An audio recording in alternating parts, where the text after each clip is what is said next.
Mark chapter 2, verse 1. Jesus heals a paralytic.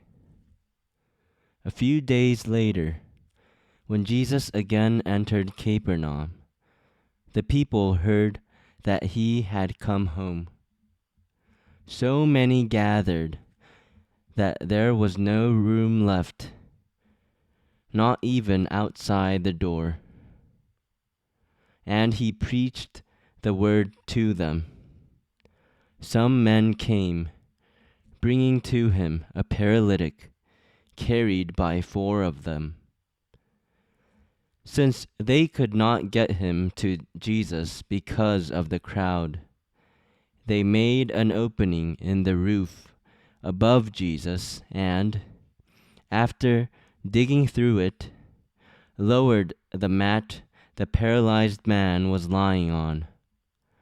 When Jesus saw their faith, he said to the paralytic, "Son, your sins are forgiven." Now some teachers of the law were sitting there, thinking to themselves, "Why does this fellow talk like that? He's blaspheming. Who can forgive sins but God alone?" Immediately, Jesus knew in his spirit that this was what they were thinking in their hearts, and he said to them, "Why are you thinking these things?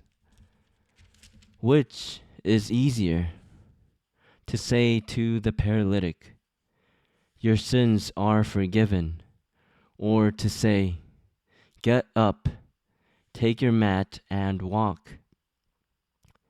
But that you may know that the Son of Man has authority on earth to forgive sins," he said to the paralytic, "I tell you, get up, take your mat, and go home." He got up, took his mat, and walked out in full view of them all. This amazed everyone, and they praised God, saying, "We have never seen anything like this." The calling of Levi. Once again, Jesus went out beside the lake.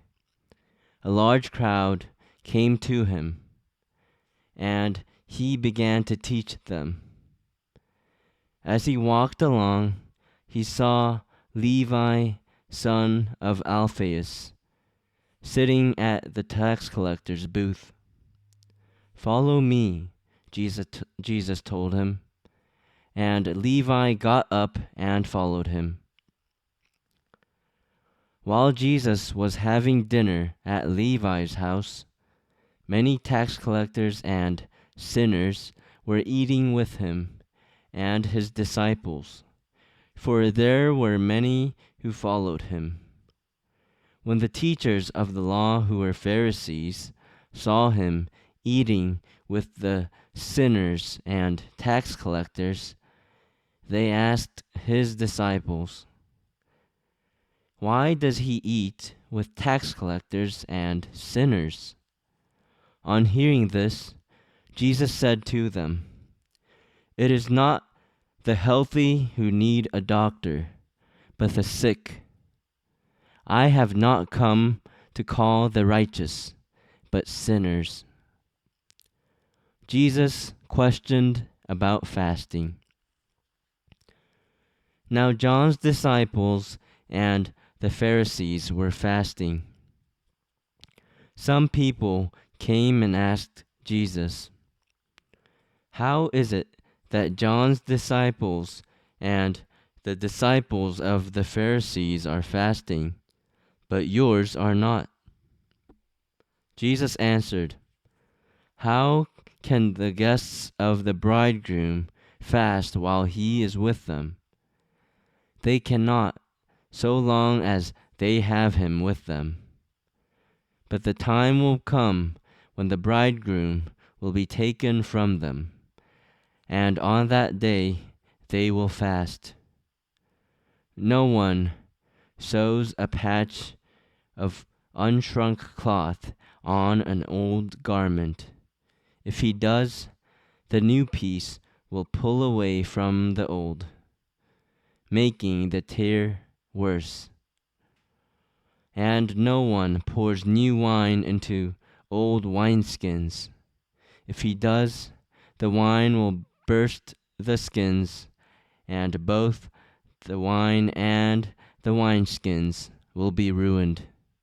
No, he pours new wine into new wineskins. Lord of the Sabbath. One Sabbath, Jesus was going through the grain fields, and as his disciples walked along, they began to pick some heads of grain. The Pharisees said to him, "Look, why are they doing what is unlawful on the Sabbath?" He answered, "Have you never read what David did when he and his companions were hungry and in need? In the days of Abiathar, the high priest, he entered the house of God and ate the consecrated bread, which is lawful only for priests to eat, and he also gave some to his companions." Then he said to them, "The Sabbath was made for man, not man for the Sabbath. So the Son of Man is Lord even of the Sabbath."